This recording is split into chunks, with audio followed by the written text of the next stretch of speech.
Okay, we are live. Right, Alright. guys. So thank you for joining us tonight. We're going to have a great Q&A. I'm sure you know Phil already, but he's a former RAF Chinook pilot, and yeah, killer of me with Jeremiah Weed. So if you haven't seen that already, go and check out our happy hour interview with Phil, which is great. But yeah, Fu, before we get stuck into the live Q&A, what's been happening since last time we spoke? Because it seems to be, oh God, I can't even remember last time we really spoke. So I think it was about 2 years ago, and probably over 2 years ago now.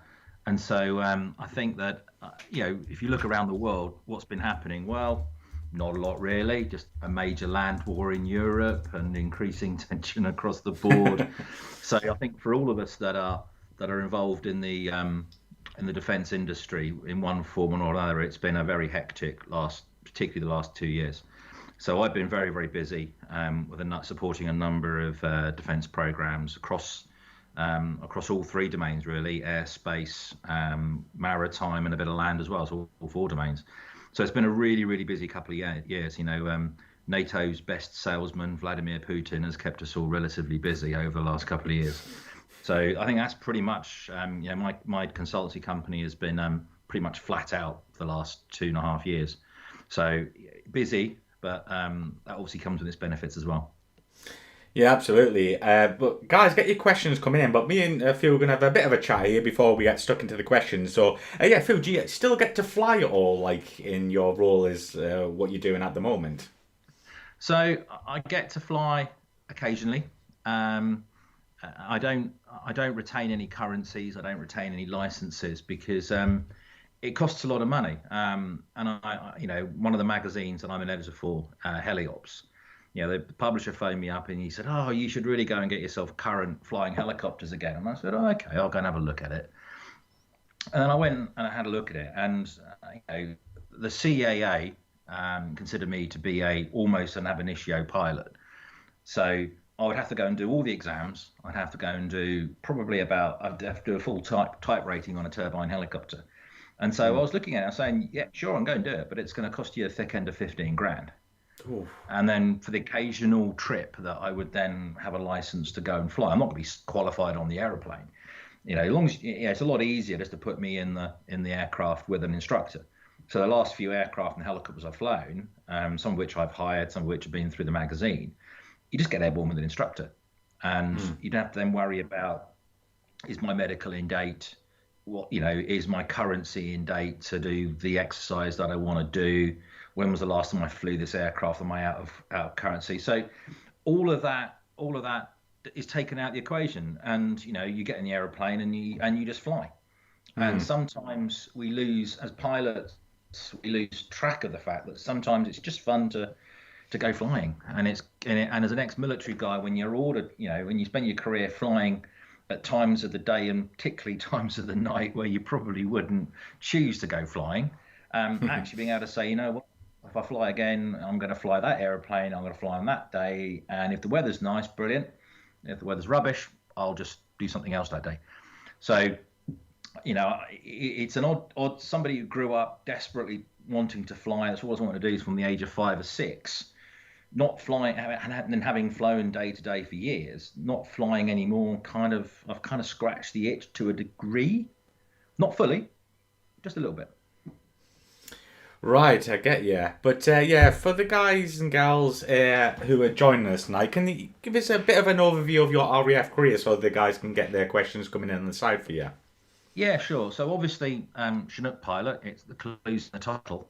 I did 22, nearly 23 years in the Air Force. Um, I wanted to go and fly Phantoms and Buccaneers, and the Air Force, in their wisdom, decided to retire them either before or while I was going through flying training. And I got to the end of my Tucano course, got to the end of my fast jet lead in. I got a single seat recommend, which was the pass standard at the time because we didn't need pilots. We were getting rid of pilots as much as we could. And they sent me helicopters, which was all a bit confusing, really, because and as about 80% of my mates, we all got sent helicopters, completely against our will and completely unexpectedly. I literally walked in, saluted, expected to be sent to Valley to go and fly the Hawk, and it was like, no, you're going to Shoreby to fly the Gazelle. what? Make me do what? So I went off to Shawbury, which was a fantastic station. Flew the Gazelle, which is a little sports car of an aeroplane, and then we were very lucky. I was on the last course that flew the mighty Wessex in training, so I've got about 70 hours on the Wessex, Nice. which is hovering a council house from the upstairs toilet window. It's explained to us, and you sit in it, and the thing about the Wessex is that it smells and feels like if you go to and sit in a World War II aeroplane in a museum, you sat in a Wessex and it feels like you could be in a Lancaster because all the instruments are ancient. The control interface, Bakelite everywhere. It just feels like it. It feels like you should be flying it over Germany in World War II or something. It was an incredibly charismatic aeroplane. And then I went to the Chinook and I did 2 frontline tours on 27 and 18 operations, lots of time in Northern Ireland, operations in Bosnia, Kosovo, and I finished my frontline time in Iraq, doing the invasion of Iraq in 2003. And then I went off to the operational evaluation unit. So I did 3 years doing operational test, helping to build new equipment, teaching tactics on the tactics course. And then I did 3 years in acquisition, buying aeroplanes, buying stuff for the wars in Afghanistan. Went back to the OEU as a flight commander, and I flew the Sea King and the Bell 412 as well as the Chinook, which was good fun, a bit of variety. And did a couple of tours in Afghanistan. And then I finished off doing technology development. So lots of high-tech programs. I was the aircrew interface into the engineering and scientific world, which was fascinating. And what I do once I left the Air Force in 2015, and what I've been doing pretty much ever since, is exactly this. Is like a blend of all the jobs I did in the Air Force, where I do the operational evaluation, I do the test and evaluation, and I do the concept development. So everything I did in the Air Force about the flying is kind of what I do now. I mean, what a career, Fu. But so, guys, you've heard what Fu's all about. So get your questions coming in. But Fu, I'm going to let you loose. As you can see, you can start from the top and work your way down. And guys, enjoy this. Right. So, evening, everyone. So I've got a preloaded question from Old School NI, who was apparently very, very keen and got his question in far too early. So the first question is, really keen to hear as many stories from Northern Ireland as possible. How many Chinooks were based there at the time, and what other military assets did they work with locally? So I did the last full-time Chinook detachment to Northern Ireland, which was actually my first detachment to Northern Ireland, and I was there for about 2 weeks. I flew the aeroplane back, and then I spent the next 5 years taking an aircraft across the Northern Ireland when there was discrete Chinook tasking that needed to be done. So I spent about a year over the next 4 actually in Northern Ireland. Northern Ireland became one of those theatres where you could only go if you'd been before, and if you'd been before, you would take somebody who hadn't been before. And as everybody else was enjoying themselves in Bosnia, I was grovelling through rubbish weather in Northern Ireland most of the time. That said, it was a fantastic place to fly. It was a great atmosphere being in the mess at Aldergrove. With the resident Puma and at the time Wessex squadrons as well. So the atmosphere there, it was proper old school Air Force, because there was obviously massive banter between the Wessex guys flying their archaic but quite solid dinosaur, and the Puma guys flying their plastic pursuit ship. And I would turn up in the Chinook and just go, well, you're both losers. So it was great. So stories from Northern Ireland. I mean, where do you start? Bad weather was always a feature. It always felt a bit strange to me walking out to an aeroplane, carrying, personal weapons, loading up the gun on the aircraft, and then flying around somewhere where you look outside and it looks just like you're flying around element parts of, I don't know, the borders between Scotland and England, because it's very green because it rains an awful lot there.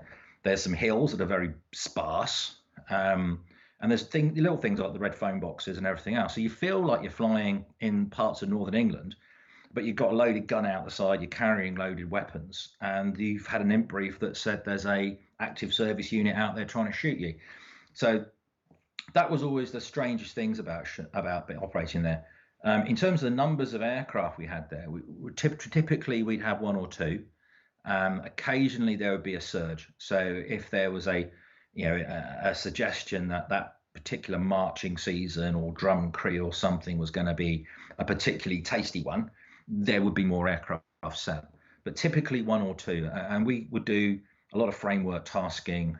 We would do moving if there was a roulement out of Bestbrook, so Red 850.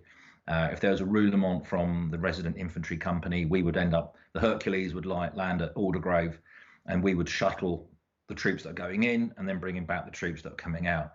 Underslung loads, we would carry the armament technical officer around. I think one of the last interviews I did, I talked about a night mission where we went and they asked us to go and pick up 3,500 pounds of improvised explosive, which I politely declined.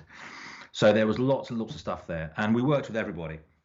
So we'd work with the Royal Ulster Constabulary. I flew into the middle of the Drum Cree riots marches one year with a bunch of Royal Ulster Constabulary in the back with their riot shields. And that was quite good fun. Leading, I think, it was a 3-ship. We just landed in, ramps down, about 100 and odd riot police out the back of the aircraft. We'd work with the prison service. We worked with the normal service Northern Ireland. So we'd work with all the resident infantry people. We'd work very closely with other users that were based at Aldergrove. So it was it was a captive audience because the social life in the mess Aldergrove was amongst the best I've ever experienced in the Air Force. It was on a par almost with the madness which was the Falkland Islands, but it was very good. I hope that's answered your question. And old school. So Huff Daddy, lots of questions here. So Huff Daddy, did you fly a Chinook in Idaho about 10 years ago by chance? We had 3 Chinooks here and I got to fly them quite a few times. Not Idaho. I've never actually flown a Chinook in the US, astonishingly.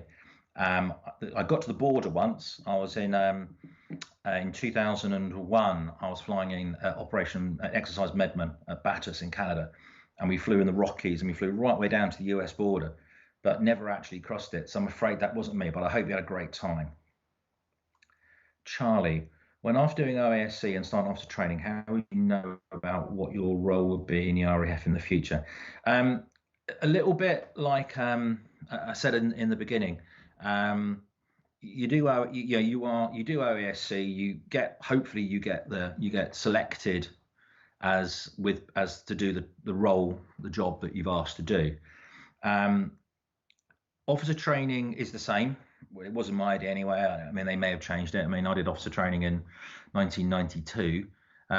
But it was, there was your branch was irrelevant really to officer training unless you were a specialist entrant, re-entrant, so like a dentist, a doctor, or a reverend, or something like that. Then actually, it was the same. So in my day, once you secured that branch at OASC, you went through Cranwell attached to that branch, and then you would go off into professional training in that branch, whatever that would be. How much did I know about it? I wanted to fly aeroplanes since I was 5. I'd been an air cadet since I was 13. So I did 5 years in the air cadets. So obviously the air cadets pump loads of Air Force knowledge into you because you have to take exams as an air cadet. We're certainly used to advance up the rank structure and, go through the various grades of cadet. I'd done a flying scholarship. I'd learned to fly at 17 as an air cadet. So that gave me a good leg up.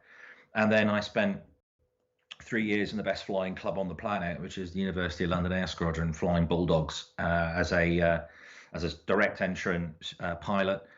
And then I was able to go to OASC for my last year on ULAS and apply for and get a bursary, which was a few £100 a year to help me with my last year at university. So 400, I think about 1,200 quid, I think it was, which back in 1991 was a reasonable amount of money, 1,200 quid.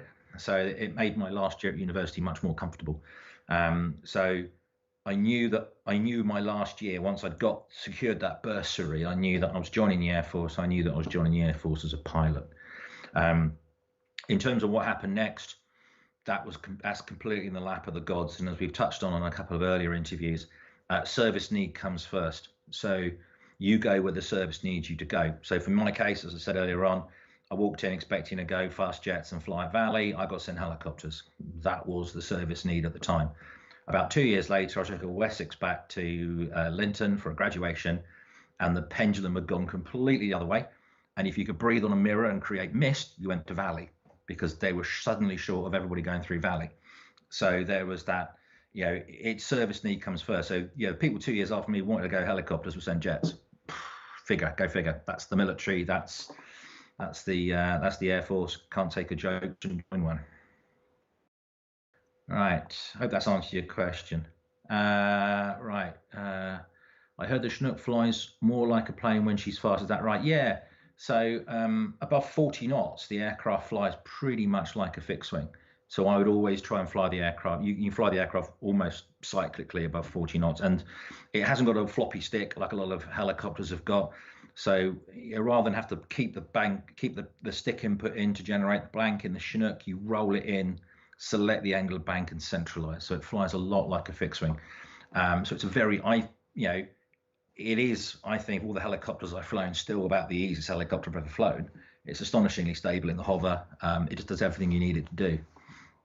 So I would say yes, absolutely. John, my favorite flying experience have been flying. What's your favorite part of helicopter flying? I suppose it depends on the day. So, bits that you do with the helicopter are really cool. Landing in places you can't land a plank, that's really cool. So some of the places I've landed a helicopter in the Honorary Artillery Company right in the City of London, that's pretty cool. Going to small airfields and meeting, I remember taking a Chinook to Sywell and shutting it down and refueling it and just chatting to people. So the beauty about the Chinook, about a helicopter in general, is you can go places that you can't go to in a fixed wing aeroplane, particularly a performance one. So that was quite good fun. Obviously, when you do the job properly, when you save somebody's life or you contribute towards a successful military operation, that's also fun. But obviously, the helicopter is just a tool. But I think Igor Sikorsky talked about the helicopter as a vehicle that more than any other embodies man's desire of a flying carpet. And that's exactly what a helicopter is. It's a flying carpet that can take you somewhere that perhaps you never dream of going, and you can hover and you can drink the coffee and take in the view.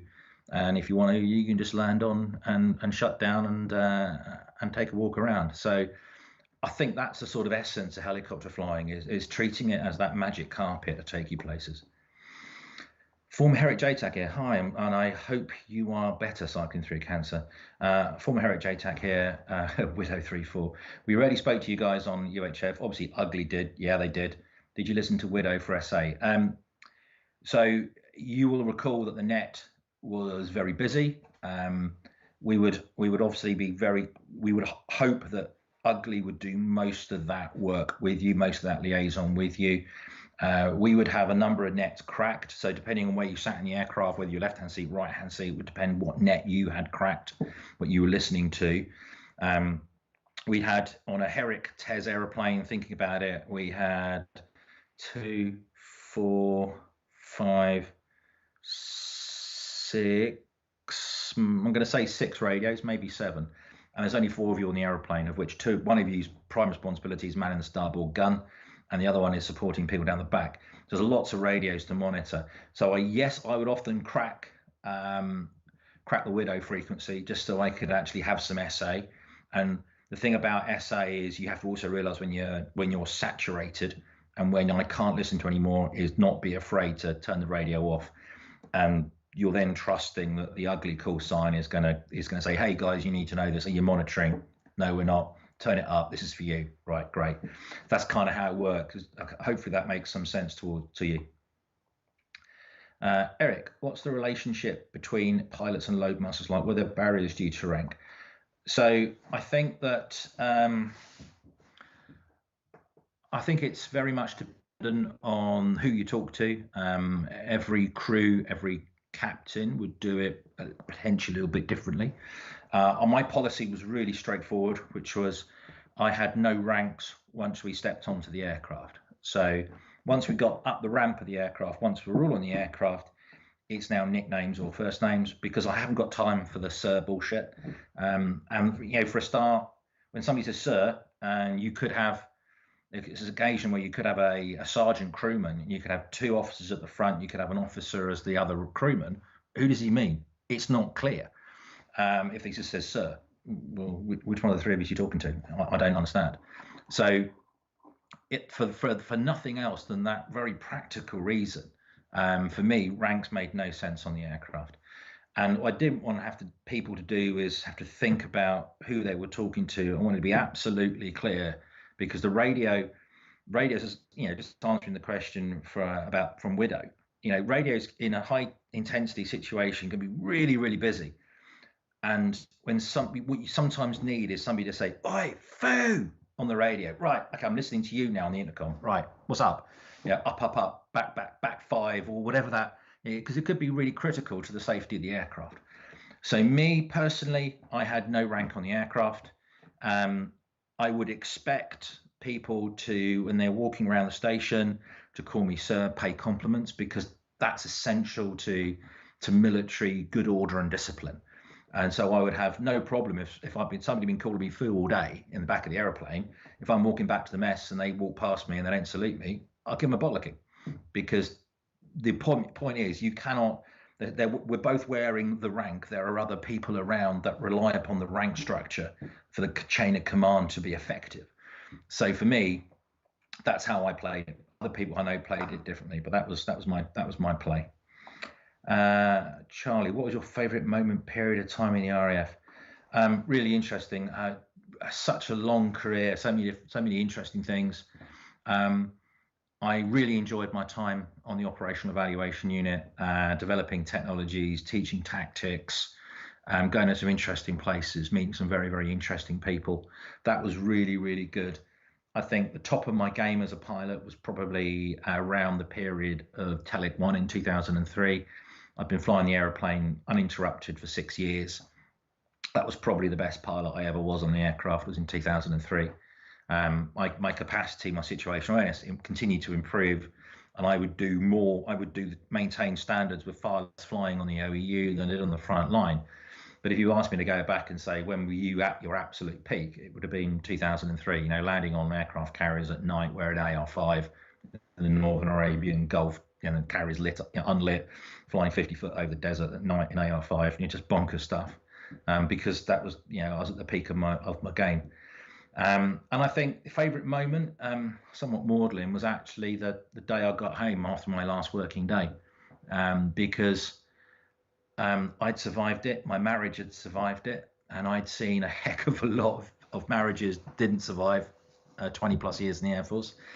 And sadly, a number of my friends didn't survive. So I think, a slightly bittersweet moment was actually getting home after that last working day, putting my feet up, having a glass of champagne and going, yeah, he did it.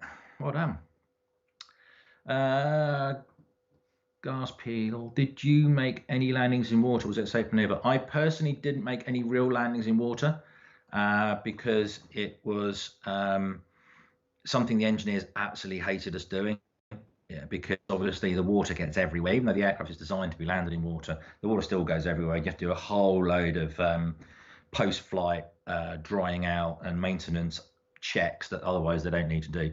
So it was something that only specialist users would do, and only then, even then, quite well contained. So I did practice it in the simulator loads of times. We all practiced it in the sim in case that day happened and you had to be the person that either ditched in the water, in which case you might as well learn how to land the aeroplane. So every now and then in the simulator, they'd make you ditch in the water, so you understand how it all worked, and those processes you would use for abandoning the aeroplane in the water. With the simulator would simulate the swell of the water, so you're in the simulator going like this, which wasn't exactly very comfortable. But no, I never actually did it for real. Max's mediocre model is probably better than mine. Is it true that Chinook was one of the hardest aircraft to fly? Yes and no. So obviously earlier on I talked about the fact I thought the Chinook was ridiculously easy to fly because it's so stable, it's got so much power, great flight control systems, and a great methodology of staying in the air. That's all the case until you take the stabilization system out, and then the aeroplane is really twitchy, and the rear rotor is slightly more effective than the front rotor. So the aircraft basically wants to keep swapping ends. And so you're constantly tap dancing. So suddenly an aeroplane where these pedals are footrests, you're suddenly now actually having to use them a little bit, and it's really twitchy. So we used to call it the rule of halves, which is you, with a stab out, you put a movement in, and as soon as you put the movement in, you take half of it off, and then you're now suddenly back into that. I now can feel like I'm balancing on a beach ball. And in terms of the flying task, I think about the times where there's a flying expression about squeezing the toothpaste out of the tube, because where you're so tense, you're holding onto the controls like a vice-like grip. And I think about the hardest thing you do in the Chinook was a stab out triple underslung load on MVGs, because MVG flying is harder anyway, because you've got much less situational awareness, because obviously rather than all of this, you've just got that. So you're having to move your head more. Moving your head more means that there's this temptation for you to be moving. As you move your head, there's a temptation, just if you don't realize it, for your arms just to slightly move as you move your head, because you just instantly do that. The aircraft with the stabbing didn't really mind about that. Stab out, it was a nightmare.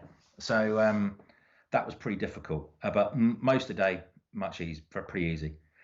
MG Arizona, what's the vertical climb rate of the Chinook? We were limited to, have I got a set of cards there, either 3,000 or 4,000 feet per minute rate to climb, but nobody will be surprised that I don't remember the rate of climb limit, because I chose to ignore it most of the time, in fairness, but like the angle of bank limit. So visually judged. So the vertical, I've certainly seen 4,000 feet per minute vertically out of a Chinook, out of dispersal. Just 100% torque, up you go. Prodigious, especially empty or lightweight, not much fuel. That thing could seriously motor vertically upwards. Do you really only move the collective thrust control about 4 inches? No, I've had it up here. That was to stop us from crashing. So no, it's certainly for the Mark II, the Mark III, there was quite a lot of travel in the collective. The thrust control lever, indeed, as it is called by our American friends. I've seen a photo where a pilot held the collective with his whole hand apart from his pinky finger, which was on the instrument panel. Okay. The collective never really, for the collective, it was always quite big movements. What you might have seen is sometimes a very fine maneuvering. You take a couple of fingers off the cyclic rather than the collective. So you may see people flying helicopters. Quite often you'll see people flying helicopters almost with these two things, pretty lighter, smaller, more nimble helicopters. You'll see people flying them like that, particularly things like Robinsons that are so hyper reactive to the inputs. So I don't know why you do that. Okay. Hope that's answered your question. Eric, was there much banter between the RAF and the Army Air Corps aircrew? No. Apart from the fact that Army Air Corps is an anagram for sorry, I am crap. No, seriously, banter aside, as helicopter pilots, you fight a common enemy, which are plant drivers. So we flew together. We did, after my time when they went through DHFS, you would train together. So the guys that came through after me went through DHFS. They knew when we got to Afghanistan and places, they knew a lot of the Apache guys. They knew a lot of the Wildcat guys, Lynx guys, because they'd gone through training together. So loads of banter, but banter it's important to understand that banter is built on mutual respect. Insults are not banter. Insults is when there's no mutual respect. Banter is when there's mutual respect, and there's a huge amount of banter between the Air Force and the Army Air Corps and the Navy. CHF. Helicopter pilots that can't hover as far as the pingers are concerned, and pingers, which are helicopter pilots that can't fly in combat, so they go and hover over the sea at night for hours at a time. So there's loads of banter. The helicopter world is really, really good at throwing banter at each other, but out of mutual respect for each other. Huff Daddy, thank you. I'm glad that answered your question. Simon, do you think that the tilt-rotor, this is zoomed off, do you think the tilt-rotor concept is fundamentally flawed given the problems of the V22? If not, what would you change in the V22 to make it all robust? Really good question. Thank you. I don't think the tilt-rotor concept is fundamentally flawed at all. Absolutely not. And if it was, the US Army would not have bought the V280 for FLRAA, because FLRAA now, especially this week, they've cancelled FARA. FLRAA has to work. Otherwise, the US Army's in a really, really bad place going forward with no new aircraft. I think the V-22, how are we doing for time? We're doing all right. So V-22 recommendation, go and buy this book. Okay, go and read this book. And what it will tell you is an awful lot of the V-22's problems stem from the fact that it was a inter-service, bipartisan political football in the US. So V-22 was originally a US Army program. They pulled out literally as the first aircraft was rolling out and said, who wants it? The Navy went, Marines went, we actually really need this. So the US Navy took it over for the US Marine Corps. So there was already that sort of stressor between the people that in the army that had walked away from it, didn't want it to succeed because they'd walked away from it, and their supporters in Congress. You then had it then played out as a political football between the Republicans and the Democrats over about 10, 12 years. So money went in, money came out. So the program took forever to actually mature because it was on life support as these two parties took lumps out of each other, based upon obviously about where it was being built, who was getting the tax dollars for building it. The next problem was who they sent to fly it. And, you know, it's a lot easier, in my opinion, to teach a helicopter pilot to fly fast than it is to teach a truckie to hover. And I do think that some of the early crews that went across to it came from like C-130 background because, hey, it's just a small Hercules that hovers, isn't it? No, because then that's how you get into things like vortex ring state. Some of the accidents were very avoidable. The New River accident is a classic case of a test pilot making a couple of very, very bad decisions. Read the book. Not the aircraft's fault at all. The aircraft said, I've got a problem, and the test pilot ignored it. Well, what do you think's going to happen if you start ignoring your own warnings because you want to make a point? When you make a point, you just make a really bad one rather than the good one you were trying to make. So there are a number of things about the V-22 that people forget that the Chinook was a disaster for years. When I got the Chinook, it was considered to be the Boeing body bag, the contra-rotating death banana.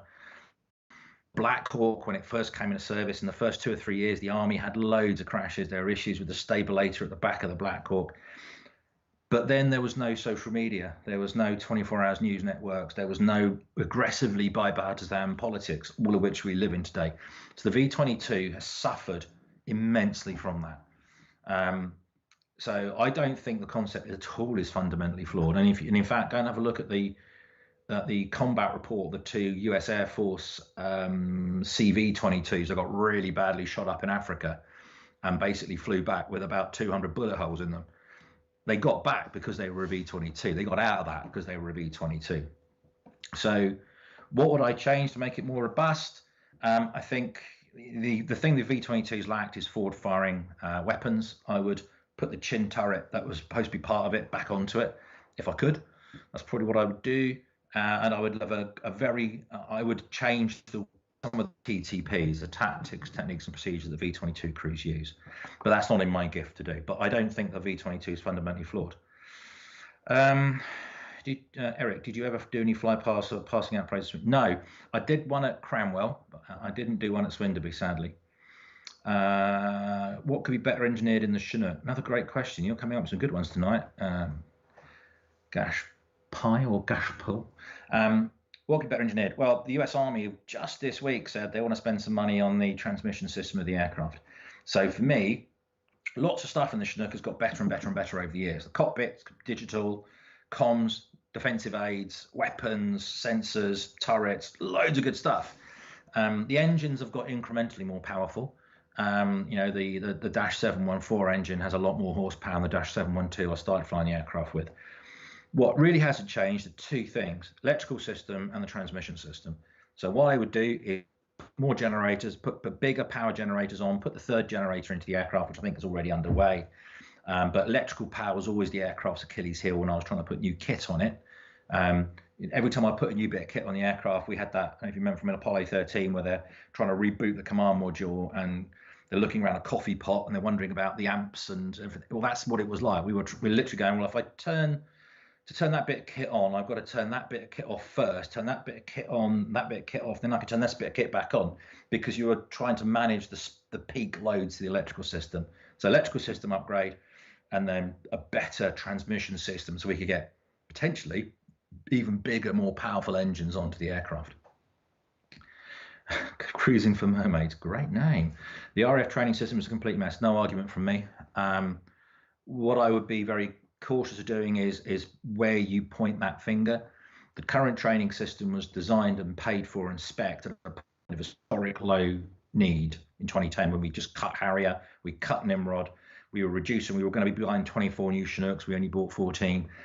So when we put it out to tender, not unsurprisingly, the company scaled for that low point. We're now at a point where we tried to expand the Air Force, and guess what? We didn't have the crews, didn't have the aircraft, didn't have the real estate, didn't have the instructors, didn't have anything to rapidly expand. When we used to own the training system, we had pilots on university air squadrons, instructors. We had instructors all the way through the FTSs. We could throw more people, more aircraft at it. We could accelerate training. We've lost that. And I think, I've written an article for Antares magazine. Do subscribe, it's free. I just written an article for Antares magazine where looking at the House of Commons Defence Committee's report called Winging It, and saying how do we fix the Air Force. And frankly, you can buy as much kit as you like. You can keep the Tranche 1 Typhoons, you can buy more F-35s, but if there's nobody to fly them, what's the point? So I agree with you. John, is there a helicopter you haven't flown that you would like to? Great question. I haven't flown. I would like to. I would like to have a go in the Apache, having just had one sat on my wing so many times. I definitely think that's an aircraft I'd like to have a go at. I would like to fly the V-22. Backing up my points from earlier on, I'd certainly like to go and have a go in the Valor, the V-280. Definitely like to have a go in that.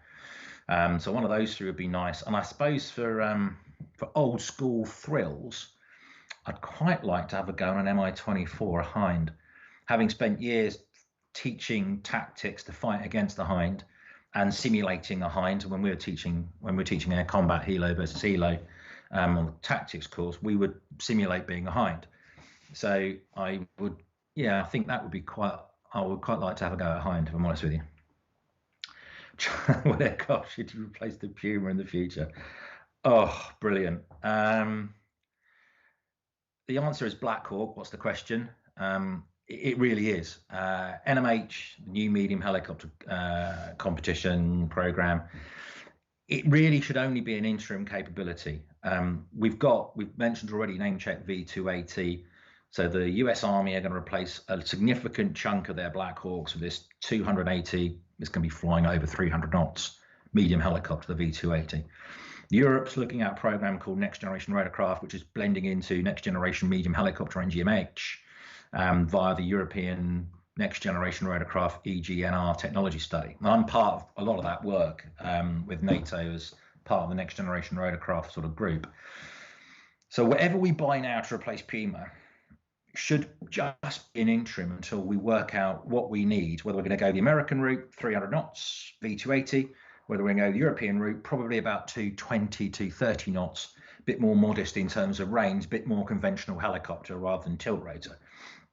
So we don't want to blow a shed load of money now on an expensive curate's egg of an aeroplane. That means we're going to be flying yesterday's helicopter tomorrow deep into the future because we spent all the money. So the only interim helicopter that makes any sense is the Black Hawk. The H175M doesn't exist because it's paper aircraft. The aircraft you see flying around is an oil and gas 175 painted black with some stuff stuck on the side. So it hasn't been designed, it hasn't been certified, it hasn't been qualified. We've not put it through any electronic warfare, any of those sort of years of development work you'd need to do to generate a credible frontline combat helicopter. The 149 is in a better place. It is a certified military aircraft. It is in service with such auspicious customers as the Thai police and the Egyptian Navy. Yes, Poland have bought a few, but they're still less than 100 built. And for me, if the war drums truly are beating, and we need to appear credible to deter aggression, you want to have kit that works, kits that's reliable, kits that's available, kit that you can ask questions of. And for me, you know, the 160th saw Air Force Special Operations Command, the US Army, the 101st Airborne, all their cabs, they all fly Black Hawk. The Australians had just bought Black Hawk. The Swedes are just buying Black Hawk again to replace their NH90s. You know, the Australians are just literally burying their NH90s to buy more Black Hawks because they're cheap. They worked out that it's cheaper to buy and fly Black Hawks for 20 years than just to carry on flying the NH90. So realistically, you know, unless you are going to sit there in an election year and try and bribe a few constituencies with some votes, you'll be mad to buy anything other than Black Hawk, which means it will be an AW149. Oh, thank you, and I do hope you're well cycling through cancer. Charlie, what was your favourite RAF station? Good question. I really liked Shawbury, a brilliantly well kept secret as far as the Air Force is concerned. Great station. From the pressure of basic flying training, fast jet lead-in, going to Shawbury was so relaxing. Helicopters, just like manana. It's like, yeah, we're helicopters. Nobody rates us. Everyone hates us. Brilliant. We just chill out and do our business. And Shawbury was a great station. The population was so friendly. They wanted us there. Shrewsbury was a great night out. So I have to say Shawbury was there. Linton, that set aside, was great because you had York down the road. And, you know, I spent 6 years at Odium and 6 years at Benson, and given the choice of the two, I'll probably go back to Benson because Benson was another lovely station. John, did I ever fly around Colchester? Yes, I did. I did a couple of exercises with 16 Air Assault. So, yeah, I've flown around the Colchester area quite a lot. It was quite good fun. Did you ever want to fly an attack helicopter? Yeah, I did. But it puts my point about the first helicopter I haven't flown that I'd like to fly was the AH-64. We had an exchange, but by the time that exchange to the AH-64, by the time that exchange came around, I was promoted and not eligible for it, which was a real shame. So I would love to have gone and done the Apache exchange. I think it would have been an immensely interesting and professionally very fulfilling tour. So yeah, I would have loved to have done. James, what's the bourbon of choice at the moment? Actually, it's Crown Royal this evening. I may move to Woodford's later on, depending how this goes. But Crown Royal this morning, because I'm actually banned from mentioning Jeremiah Weed because Mike gets really, really ill about it. So Crown Royal, don't tell him I said that. Would you ever fly Robinson? Absolutely not. No. Are you mad? I'm like 6'2". Built like a quite a large person. A, I'm not sure I'd fit in one anymore. B, you know, I'm a Chinook guy. You know, squeezing me into a Gazelle or a Kiowa would be bad enough. A Robinson, no, I'm not interested in anything that flies with a rubber band. I'm not interested in piston engine helicopters, full stop. I know that's a very sweeping statement. I've been very spoilt. I've only ever flown turbine helicopters. Turbine helicopters makes a lot of sense from a power to weight ratio and a reliability perspective. Robinsons have an engine, a reciprocating engine is more complex than a turbine, full stop, more things to go wrong. And in Robinson, you've got half a second, it's 0.6, 0.7 of a second to get the lever on the ground if the engine stops, otherwise you will never recover the rotor arm. So it's really not my cup of tea. I had one of my pilots when we were doing the Chinook Mark 6 program. She had to get a civil license to go and fly the November registered Chinooks. They were coming off the production line in the States. She had to get her a Civi license in the UK and then convert it to an FAA license for her to legally fly the Chinook in the States. So believe it or not, we sent her off. The cheapest place was a Robinson. She came back after about a week and a half and just basically barely spoke to me again because I'd made her go and fly a Robinson for a week and a half. So no, not for me. Old school. Did you do joint missions with the Army Air Corps in Northern Ireland? Let's have a look. Oh, we're going to speed up a bit. Yes, I did. Everything was separately. Yes, it was. But occasionally, if there was a combined operation, the way Northern Ireland worked was that the Army Air Corps had task lines, the RAF had task lines. When the Navy came across, they had task lines. And, there'd be like Puma 1, Puma 2, Puma 3, Puma 4 had these task lines. And that was our normal jogging, tasking in province. If there was a combined operation, like a particular raid on a particular location where and it was just like Afghanistan, just like Iraq, you go away, do a mission brief, and you go and do it together.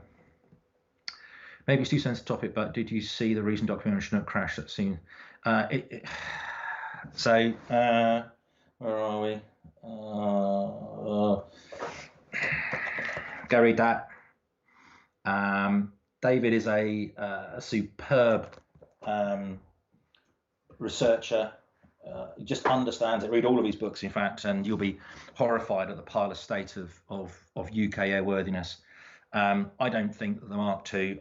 I got to the aircraft after the Mull. I didn't get to the aircraft till '97. I was going through flying training when the crash happened. I don't know anybody that really thinks the Mark II was truly airworthy in the traditional sense of the word when it was pushed into service. It was pushed into service because it had to be pushed into service because the MLU was churning aircraft out and we'd have lost capability. So I think, and I would agree with a lot of the things there particularly about the FADEC in the engines. We certainly, when I was flying it, the two things that they were really hot on: undemanded flight control movements, UFCMs, and anything that made the FADEC hiccup were the two things that the Air Force were really sensitive about, probably as a direct result of the Mull. Eric, best Puma replacement? Black Hawk.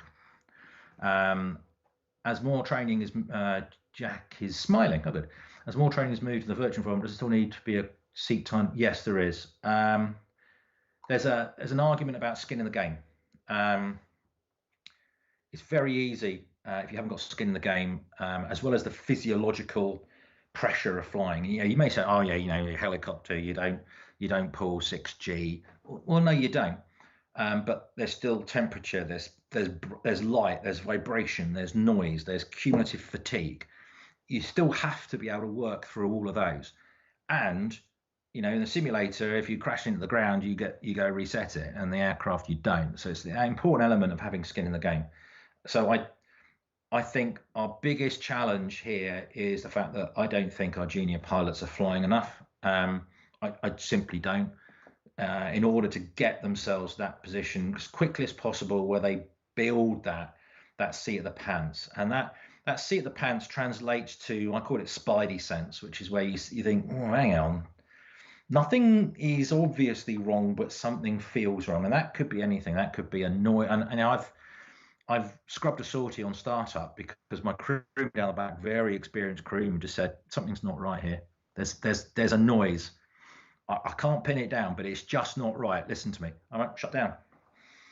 We found a drive shaft that was out of harmonic or something. There was actually, but that was because he had thousands of hours on the airplane and he knew what it should sound like. So I think absolutely. Jay Thomas, what's your thought amongst your service mates regarding the current situation with Russia? Wow, that's a huge topic. So the current situation in Russia is, so if we're going to slice and dice it, the geopolitical situation is, as a result, my personal opinion, it's a result of 10 years plus of pretty ineffectual and weak Western leadership. We allowed Putin to do what he liked in Georgia. Obama put down red lines in Syria. Putin walked over them, and Obama did nothing.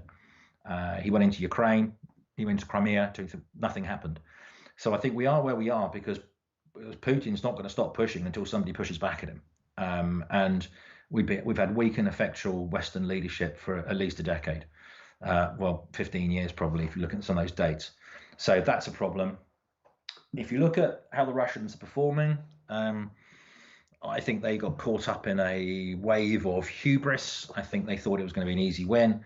And I think it's exposed some fairly fundamental weaknesses in their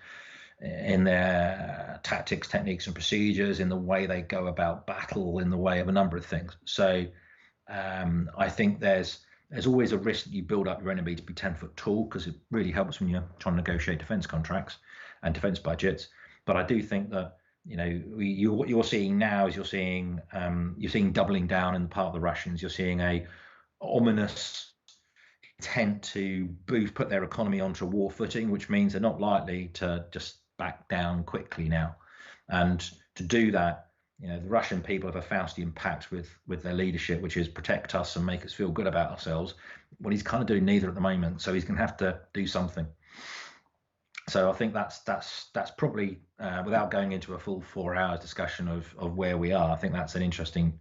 It's a whole thing to talk about. What are the main purpose of simulators? Muscle memory to a degree, but of course, there's often different flying characteristics. The simulators quite often don't accurately record the flying characteristics of the aircraft. They're not a waste of time at all. You build it. We used to do 4-hour sims sometimes on Thursday Wars in the big sim complex. And after 2 hours, I would imagine that pretty much everybody that had been in that box for 2 hours with me exercising them from the tactical control center had probably forgotten they were in a simulator, because we were giving them such a realistic scenario to fly and fight into. Enables you to make, to practice making decisions and seeing the consequences of those decisions. The real reason why simulators are getting more and more prevalent is that aircraft are getting more and more expensive to fly, so you can't afford the flying rates we used to have. And also, don't forget that certainly when you get into aircraft such as F-35, there are elements of its signature, elements about its tactics, techniques, and procedures that we don't actually want to advertise. We don't want to advertise to people that might be watching the exercise. So a lot of that very, very classified high-end work and features of those platforms, you have to do it in a secure environment, which means you can only redo it in the simulator. And those are the two real reasons why we're doing a lot more simulator stuff. What's your opinion on Kim Jong-un's new Propellier 12 rockets? Didn't they actually read? Okay, who knows? He's put something into space. If you put something into space, you can hit theoretically, you can hit any point on Earth, pretty much. So he might be able to reach the UK. What sort of condition any payload would be in, whether it actually, I think the first thing you'd see in times of increasing tension is a Type 45 parked in the estuary. So you may physically be able to have a rocket that could physically get here, but whether it actually get through and do any damage is another matter. What was your friend? Oh yeah, we got to do something right. What's your favorite foreign country to work with? I loved working with the Dutch. They were just like us. And I really like working with the US Marine Corps because they were just like us, but with tidier haircuts. Would you be concerned with, we talked about rockets, book details? Yeah, I'll get Mike to do both of those. Yeah, I've flown around Whole Beach. Air to ground instruction is, it's just it's good fun, going and frothing up some miniguns and, what's not to like, especially at night where you've got the tracer going out and it looks like you're firing something out of Star Wars outside the aeroplane. It's absolutely fab.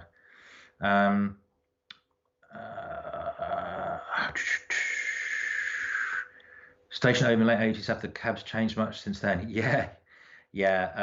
So in my 3 years as a requirements manager alone, we put new cockpits, new engines, new guns, new FLIR turrets, new radios, new armor, new roller conveyor system, loads of new stuff on them. So yeah, they've changed a lot since the 80s. They were Mark 1s in the late 80s. They're now 5s, 6s, and 6As. So that's how many times they had. I'm glad you had a jolly on Bravo November. I may have flown it a few times, yes, and may have had a few jollies on it as well. Cycling. Did the individual Chinooks have quirks? November flew in a fob Delhi several times, had a bit of a fan club. I was shed to fly. Yeah, there were definitely some aircraft had some quirks. I mean, we put 777 into ZH 777 went into Westlands, and it was there for about 3 years when I was the requirements manager, because every time we wanted to put a new upgrade on the aircraft, we needed to find an aircraft that had all the other upgrades on, so we made sure we could do the relevant electromagnetical compatibility tests, otherwise it wouldn't be representative. So this poor aircraft just sat there at Westlands for 3 years getting all these mods put on it. And very rarely flying. When it came back to the fleet, about the time I was back on the OEU, this thing would Dutch roll all over the place. Be like, what the bloody hell's up with 777? We went through God knows how many AFCS computers with it. It was yeah, they definitely had some quirks. Bravo November, I don't recall BN having any major quirks, but then I flew it before it got smashed a couple of times. So every time an aircraft had a heavy landing, obviously there's quite a lot of remedial work goes into those aircraft. So we had one aircraft that had a whole back end cut and shut put onto it. There was they would quite often fly a little bit differently after you'd had major structural repair on them. But yeah, most of them, I mean, considering how we had different blocks that had been produced and built over about 20-year period, it was actually quite surprising how, in many respects, how similar they actually all would fly. But some of them certainly did have some quirks. Bernie Crane, you bring answers when you take the F. You know what? I really think they'd be horrified if I walked in and said, "Yeah, right, I'm in charge now." Because the thing is, I think it's very easy to sit there from outside and throw rocks into the pool. And of course, a load of people that I flew with are now running the Air Force. You can only deal with the hand you're given. You can only deal with your you can only deal with the money you've got, the budget you've got, the political imperatives that you are given. I've got it 5 minutes. There's only so much you can do, and I call it the paradox of power, which is the higher you go up the Air Force, the less you actually have your hand around and can actually control. By the time you get the Chief of the Air Staff, you're just a political interface. DCOM Ops fights the Air Force, but he or she can only fight the Air Force with the assets that they've been funded for. And it gets to the stage where actually you're starting to think about, I talked to somebody again the other day saying that there's no money for education, there's no money for travel and subsistence, no money to attend meetings because everybody's bearing down to save money again. Well, that's the problem with this sort of thing. There's only so much money, there's only so much you can do with it. So I don't think they want me running the Air Force. And I do more at this stage with the challenges the Air Force has got. I'm not sure I'd want to be running it. We're a generation behind in investment. We're a generation behind in readiness. And you don't fix those two things overnight. That's a lot of time, a lot of effort, and a lot of money. And a lot of it is going to require you to spend some money and hire more people. And that's an anathema at the moment. Were all Chinook crews class of special ops? No. So old school. You had originally when I got to Chinook, it was a SF Flight 7 Squadron.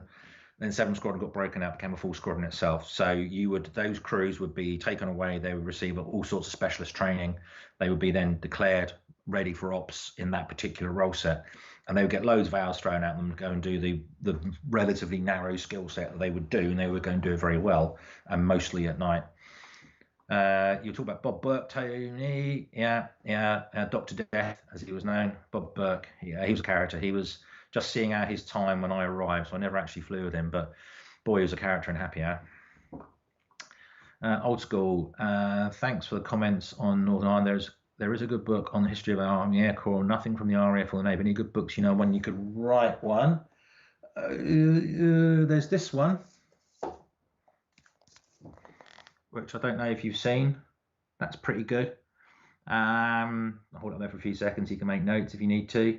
Or maybe that's the book you mean. I don't know, but that's actually that's good. That covers Puma, Wessex, as well as Army Air Corps, and it's quite interesting. I mean, there's a couple of sites on Facebook where they go around to some of the old landing sites, and you take there's somebody put some pictures on a Bestbrook the other day, and it was like, well, that's changed a bit from when I was last there. So that's worth, if you find it on Facebook, that's very interesting to look at the old sites, and some of them are still quite surprisingly intact because they're still police service Northern Ireland bases, but yeah, Bestbrook's just been completely demolished, and obviously all the golfs, all the towers have all gone as well. John, Phil, Mike, thanks for making a diving stuck in. Well, I hope you get well soon. Tony Chinook knows his thing. Yeah, I never suffered it. I know lots of people that did. Basically, the vibration causing issues with getting like red nose or streaming nose and stuff like that. I'm very lucky. I haven't got any back issues from 2,000 hours flying the beast. I know lots of people would sit there and you'd see them, they get in the cockpit and they'd strap this board to their back and they would ease themselves into the seat. But I'm very, very lucky. So apart from being high tone deaf in that ear, from spending too much time in the right-hand seat with a screaming transmission out there, making me deaf, I actually got out of the Chinook world pretty much intact, which sadly can't be said for a lot of my mates with bad backs, bad necks, all sorts of issues. So I think we got through most, if not all of them. Apologies if I did miss any on the way through. Um, Happy as any last minute ones before we I hand back to Mike. Yeah, if you got maybe one or two questions before we wrap up this Q&A, put them in now. But yeah, Fu, I've got a question before we wrap up. Is what was the Black Hawk like to fly? Because I think you mentioned to me you had 2 or 3 flights in it. Yeah, flown it 2 or 3 times. So the Black Hawk is like the bastard stepchild of a Wessex and a Chinook. Right. So it has that sort of Black Hawk, that sort of Wessex Chinook feel about it, where it just feels really solid. You think you can just bang it in anywhere, and the thing it's just going to suck it up.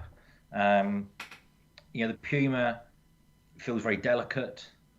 Feels plastic. It feels like it's going to disintegrate if you land it hard.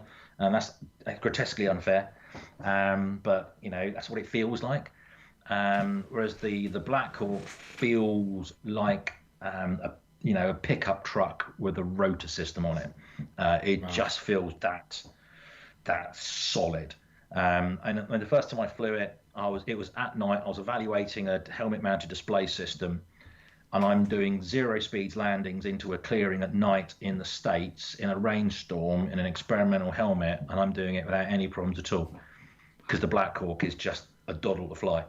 And just it gives you real confidence. So yeah, it's a great aeroplane to fly, the Black Hawk. I would happily take one to war.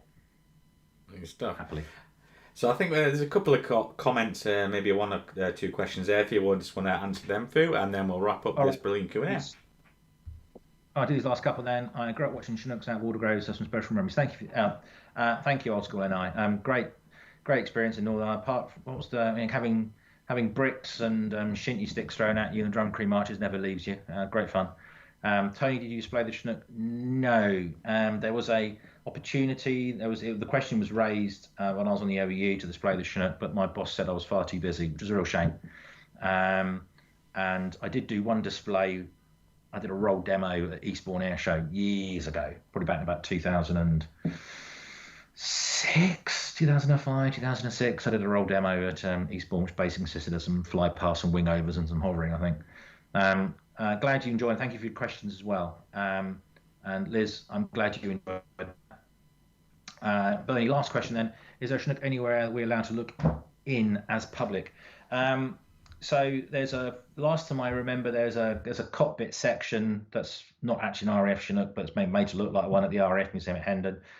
Obviously, Bravo November is having a well-deserved retirement at the Aerospace Museum at Cosford. She's not routinely open to the public, and she's missing a lot of bits, sadly. But she's, over the years they'll get her. But every now and then I do believe it is opened up. I've certainly been on her while she's been at Cosford, but then we had a reunion with a whole bunch of Chinook crews up there. So you may find that the Bravo November might have special events where there's things you can do there. And keep an eye on the website at Cosford. But yeah, that's the only place really. Oh, and of course Newark. Newark got a Mark 1. So Newark, it's most of a Mark 1 anyway. So Newark are restoring a Mark 1 Chinook, which is probably also in the same. It's probably not quite in the same condition as Bravo November. It probably needs a bit more stuff on it. But again, so Newark and Cosford have both got. I understand that there's an aircraft allocated to Duxford, but because the aircraft's still busy, it hasn't actually been taken out of service and delivered yet. But I understand that the Imperial War Museum are getting one as well at some stage. And last couple then. What's the GNR towers in Ellesmere? God, I'd have to get my Northern Ireland helicopter landing site book out to remember that. The good thing about the Chinook is that we didn't actually go to many of the Gulfs. We left the Pumas to go and do that. We just basically took stuff to the big places and let the Pumas and the Wessex and the Lynx go and do the service the Gulfs and the Romeos. Flew past me a few times, waved the wings, but I don't recall ever actually landing at any of the Gulfs. Maybe doing Eagles VCPs. I might have landed at some Gulf to pick up or drop off, but long time ago now. Is the Chinook obsolete? No. Years left in it. Absolutely right. Back to you, Mike. I think I'll do us.